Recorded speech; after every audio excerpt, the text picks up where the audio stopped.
Welcome back to T3 Gaming. My name is Symbio, and we are super excited to bring some Star Wars Destiny Across the Galaxy spoiler previews for you. This set is about 4 days away, and I have a lot of special guests on today. Our actual special guest is Kat. You might know him from Monk's Gaming Battlefield, or you probably just know him because he loves this game and he's been playing it probably since the beginning, and he's on a bunch of Facebook groups and Discords. So welcome, Kat. Thank you for joining us. Oh, thanks for the invite, man. I'm pleasure to be here. Great. And let's see. We also have Niftynick on. Hey, what's up? And Stephen Kuni, a.k.a. Kuni. What's up, guys? And just fair warning, Kuni is nursing a little hangover, so he might have some really bizarre things to say. I look forward to it. But yeah, Kat. So just real quick, are you excited about this set so far? Oh my God, I've been waiting for all the spoilers to come out since they released the name of the set. So I've been planning, plotting, deck building. And I've already got a deck design and ready to go. I just need those lovely little cards in my hand come the 8th of this month. So yeah, so where are you going to play for your kind of release party? As sad as it is, the release party is on Thursday, and I work on Thursday, so I will not be going to one. Oh, but bummer. I will be happily opening up my 4 boxes on Thursday. Yep. Nice. So. And we are doing a release party in Chico, California. If you guys are anywhere near there or want to come down and join us at Chico Magic, we're going to be doing a progressive draft tournament. Or if everybody wants to do a box tournament, we'll do that instead. So, all right, so we have a lot of cards to look through. We're going to first take a look at the I Rebel spoilers. So shout out to I Rebel, really amazing podcast by Jedi Geek Girl. Definitely check that out. I'll put links in the description if you don't know her. You've probably been living under a rock because she's been there since the beginning. So we'll go through those first. We're going to go ahead and let Niftynick take on this one. Sure.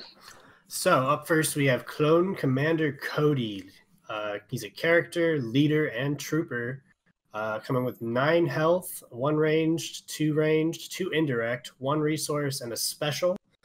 His card reads, while building your team, the point value of each clone trooper is decreased by 1, and the special is take control of the battlefield and use its claim ability or power action, even if it has already been used this round.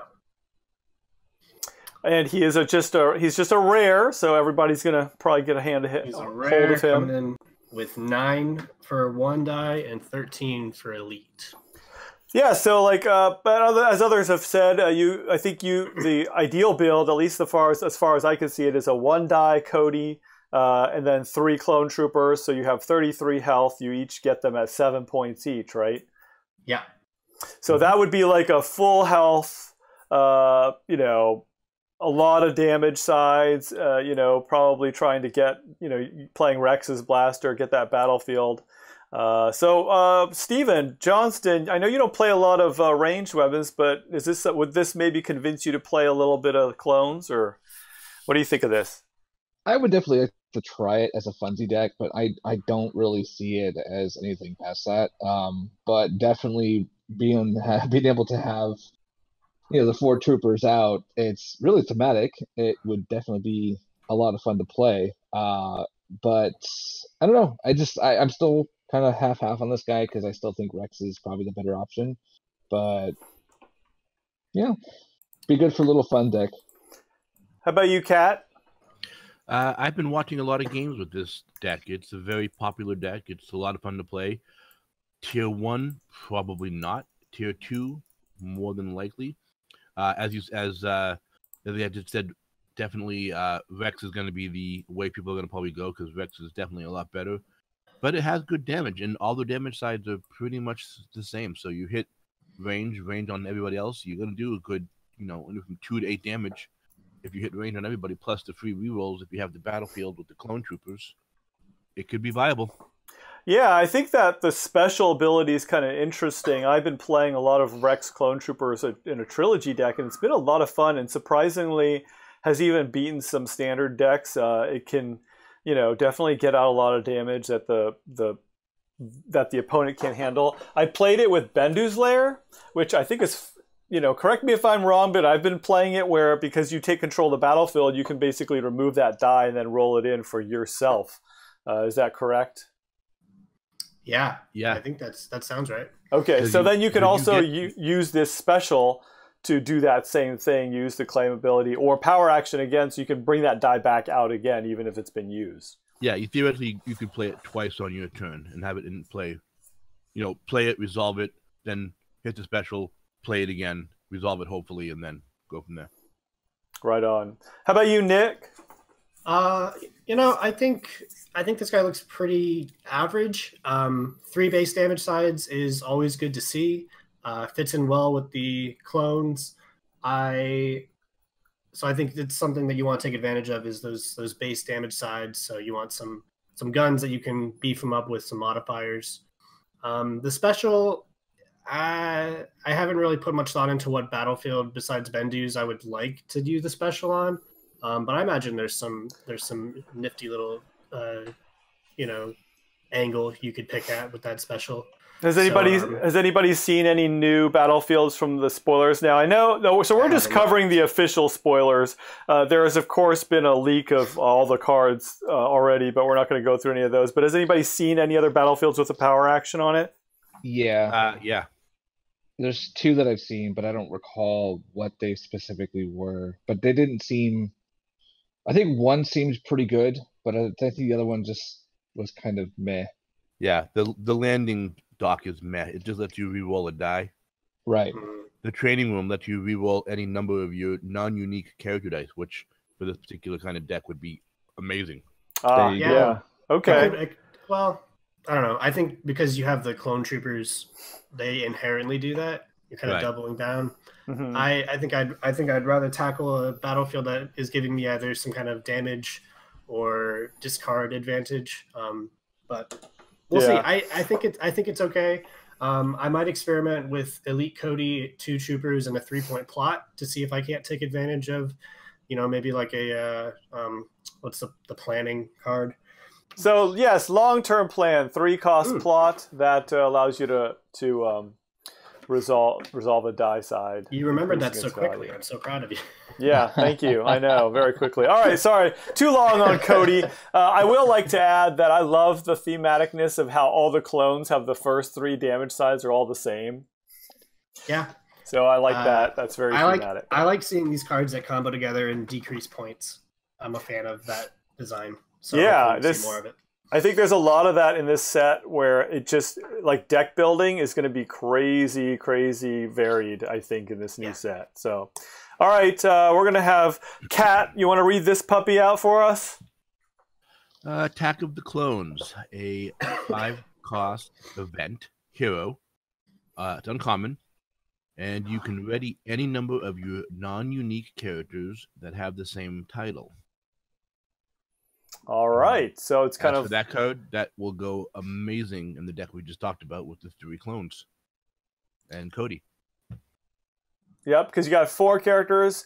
It is pretty expensive. Very expensive. Are there ways in Red Hero to kind of reduce the cost of events in any way?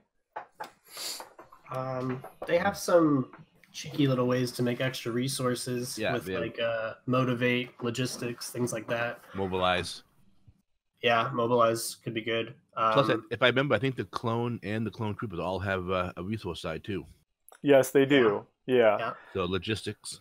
Yep. So you could save your money and do kind of like a crazy 4-character reset. Now Commander Cody wouldn't get reset because he is unique. So you'd have to play like, let's see. I guess you could play 4 clones straight up, right? Mm-hmm. 4 troopers. Yep.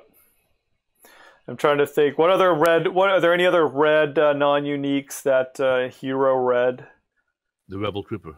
Oh, the Rebel Trooper, or Rebel Commando too, right? Yeah. Which they don't see that much play. No, they're not that good. Yeah. So this is kind of a very, very, very situational card that's very thematic and probably works well in the clones deck mostly, right? Would you play this in a Rex deck, or probably not? No. Rex is generally 1 clone trooper and Maz. Yeah. So Anything else to say about this? I kind of think it's like a very situational card, and I mean, you could build your deck around it, but if you don't get it, you know. Yeah, I'm not thrilled about like it's putting too this in expensive. one of my decks. I'll tool around with it, and if I can figure out a way to make it cheaper, like if you this is a blowout card, right, where you're able to play it with 3 clones, and they all have an upgrade, and you get to your opponent claims, and you're like, haha.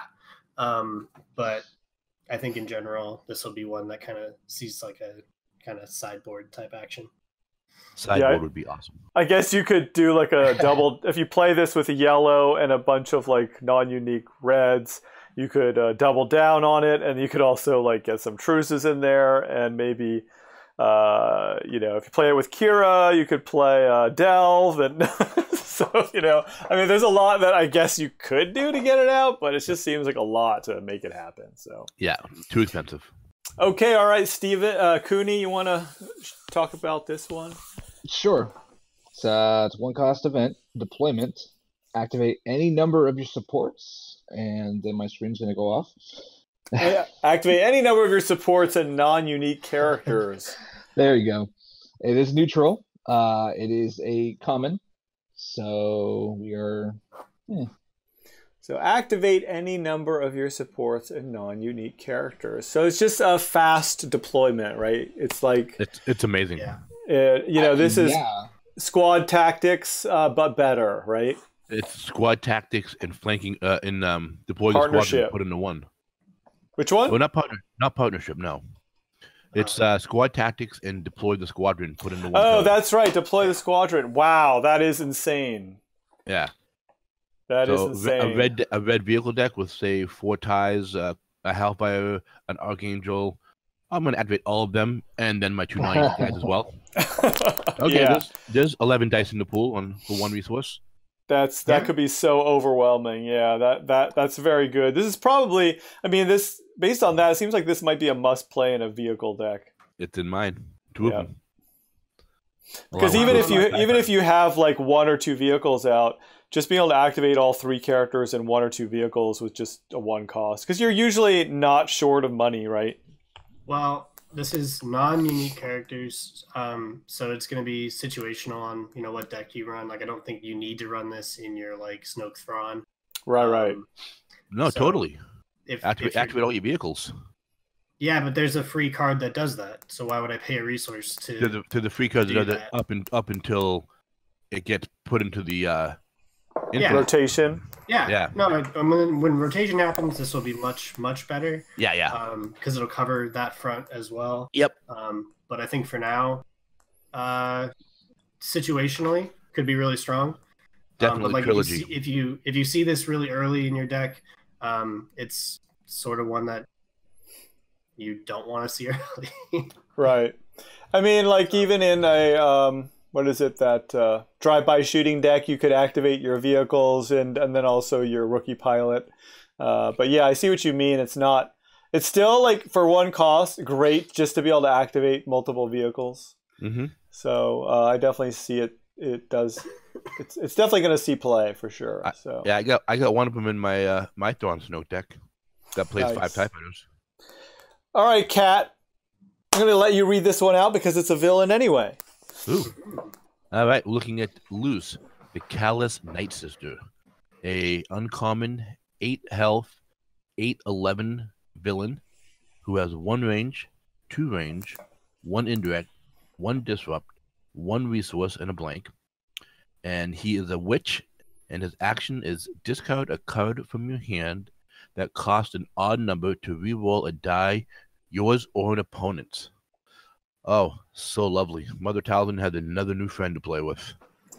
Yep, and I don't know if this is gender neutral or whether it's a she or not, but it's I think Luce is a female. Oh, okay, all right. We're blowing up. Yeah. Oh, so just really quick, I wanted to shout out Golden Dice Podcast, another excellent Star Wars Destiny content creator. Those guys are the ones who got these from FFG, so the next 3 are from Golden Dice Podcast. Thank you, Golden Dice. Thanks, Golden Dice. So we got a nice 8/11 character here that pairs very well with Talzin. let's go ahead and start with you, Kat. What else do you want to say about this card? Do you think it's pretty good? I like Loose. I like his game text. It's very specific so that you know when you want to do it. With help from Mother Talzin, Crystal Ball, and the Bedouin Sphere, he's going to be really useful in either a rush weenie, like I want to know what my opponent's going to do pretty much every turn, and I want to be able to take advantage of every card that I can take advantage of by going, well, he's playing range. I don't need a melee card. Drop that, reroll that 3 damage that you have showing. Oh, look at the blank. Outstanding. Yeah, and it, obviously building your deck with those odd number cards, this gives you that benefit too. Oh, absolutely. So, and I will bring up the Talzin card in the video so that people can see that. But it's a very similar 1 and 2, and instead of the indirect, she has a focus, right? She has a focus, yes.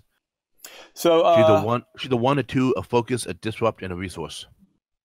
Right. So I mean, with that 11 cost, you could play Elite Loose, Elite Talzin, and a 7 cost? Yeah. No, you could play 2 No, you Looses. could plus, yeah. Well, Loose is Loose is unique, yeah.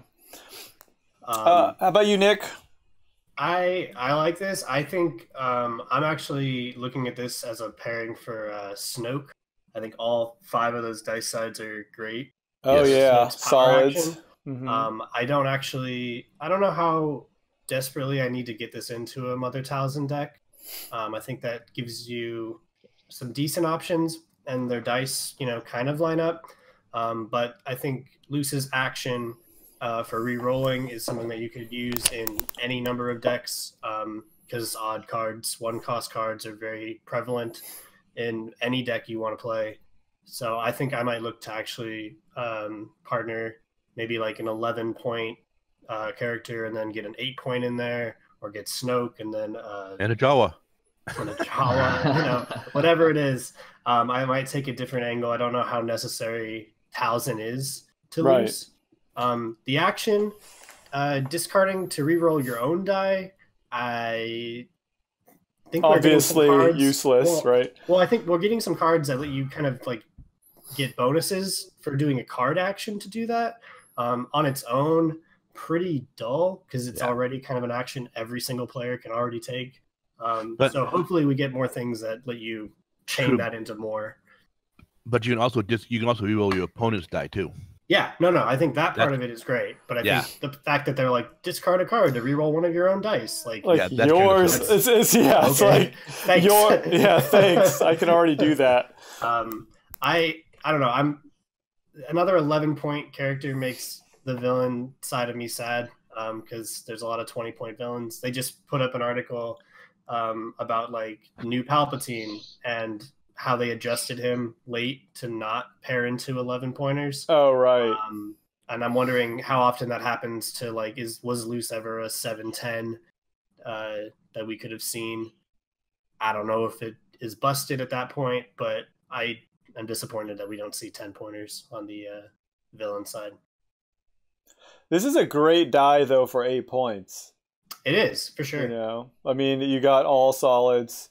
Great die. I mean, it is right on the curve. Yeah, and you get that 2 damage side without a cost, because usually you get a 2 costed, right? Resource costed damage for 8 points. So, all right, Steven, you have anything to say about this one? Not too excited for it. I mean, I can't ever see any reason to ever do double dice for her. In my own opinion. And yeah, the action is a bit lackluster.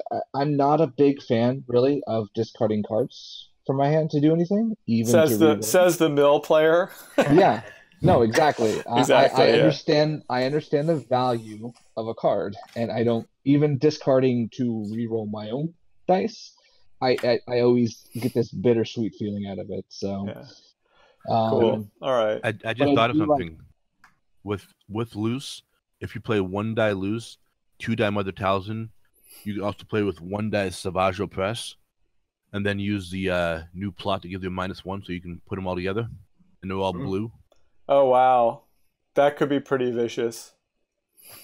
I don't know if I'll bring those up on the screen, but yeah, he's talking about a new blue plot, a -1 blue plot that's all monocolor. It's not blue. It's any color. Oh, it's any color. It just has to be the same color, right? Correct. It's what is it called? No, or solidarity or solidarity. Yeah, I love that card. Yeah, I loved it. We'll talk about that card later. All right, we'll move on here. Let's see. I'll go ahead and do this one because it's pretty sweet.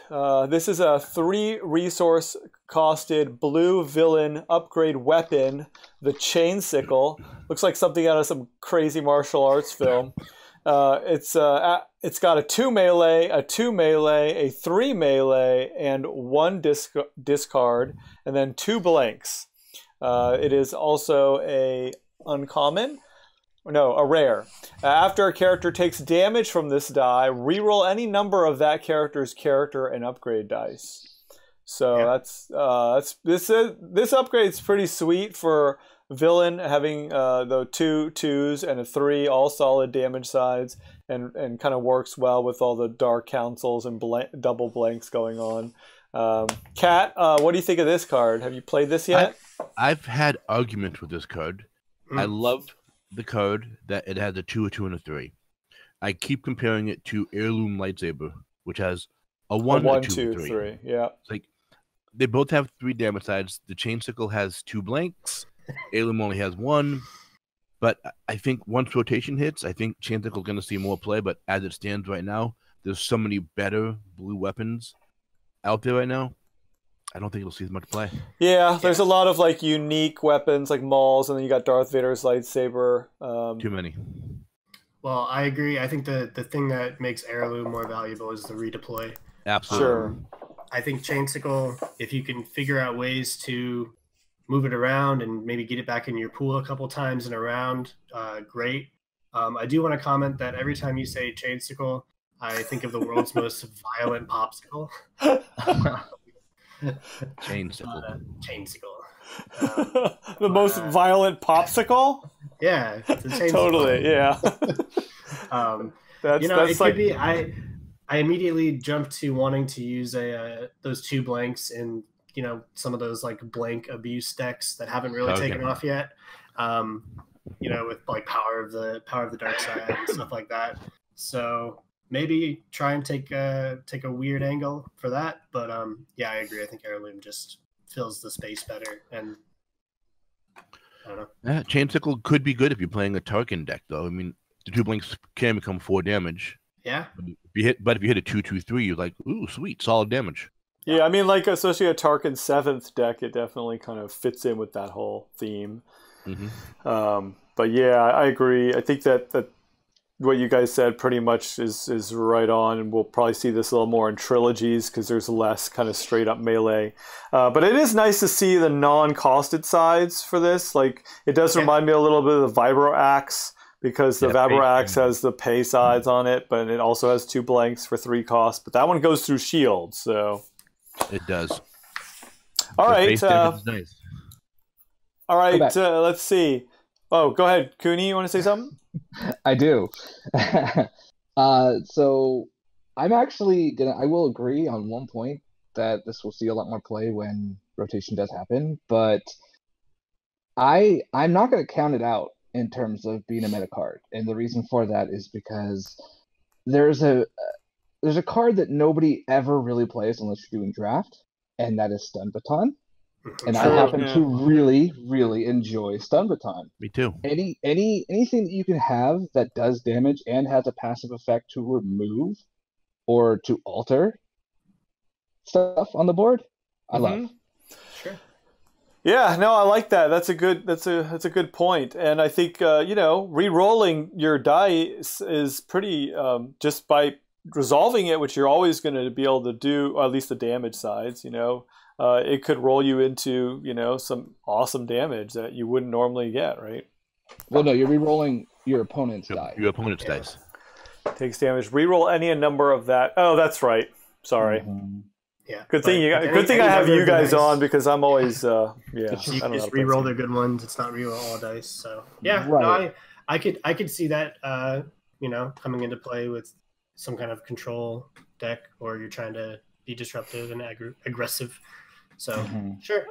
Yeah, I could definitely see that the way that Jeremy's going with this is trying to have a little less removal and more of re-rolling and turning dice to sides, which I think is the way. Yeah, I think that's the way to go. So passive mitigation, I love it. All right, Kat, since this is one of the only other villains, I'm going to go and let you do this one. Ooh, I feel so honored. All right. 1 cost, energy bow. 1 range, +2 range. 1 disrupt, 1 resource, 2 blanks. So upgrade weapon. After one of your card effects rerolls 1 or more character dice, you may reroll this die. That is an uncommon. That is a beautiful new DH17 for blue. Yeah. Can't wait. That is DH17 for blue villains. Yes. And that's about all I have to say about it. Yeah. Hey, doesn't DH17 have a pay side? It does. Yeah. It has 2 base damage sides too, which is nice. But that's right. For the decks that you're going to play Energy Bow in, where you're running Talzin and you're running Loose, and there's a lot of base sides on characters already. So I think that +2 will be very welcome in those decks. Oh yeah, and again, the card effect is just beautiful on it because I use Loose to make you reroll that. I'm gonna go ahead and reroll mine now as well because it's a blank. Oh hey, look, I hit a 2. Or I hit something better. Yeah, I definitely think this is a very good value for the resources, and we need 1 cost weapons that do something. Now, I have a feeling that particular weapon will more than likely be in just about every blue villain range deck. I agree. That's going right into the paper cuts list for sure. Yep. Yeah, this is going to see a lot of play. If you pull this, hold on to it, get 2 of them, you're going to use them for sure, right? Yeah, give Cat 2 more so we can have 4. Yeah, not only that, but just this also gives better worth to that event that we spoiled from the Vader set, the Vader spoilers about putting in multiple weapons. Double down. Yeah, definitely. Yeah. Yeah, I mean, in Dow, I think. In Dow. Oh, in Dow, yes. More 1 cost and 0 cost type of things to play immediately, right? And Grievous. Yeah. Oh, yeah. Grievous might, I guess. Yeah, maybe. Well, especially in the Grievous Talzin deck we were playing around with before, it works perfectly because you didn't really like the DH17 was okay. And adding another 1 cost with ranged dice for Talzin to resolve is very good. So Well, hope you guys enjoyed that preview. I want to thank Kat for joining us, as well as Nick and Kuni. And we're going to close out the video here. Let us know what you guys think of the new cards. Thank you for Golden Dice and iRebel for sharing these spoilers with us. We're really looking forward to this new Across the Galaxy set. Hopefully you guys will get into your local store and get to play some of that this week. So we will see you next time on T3 Gaming.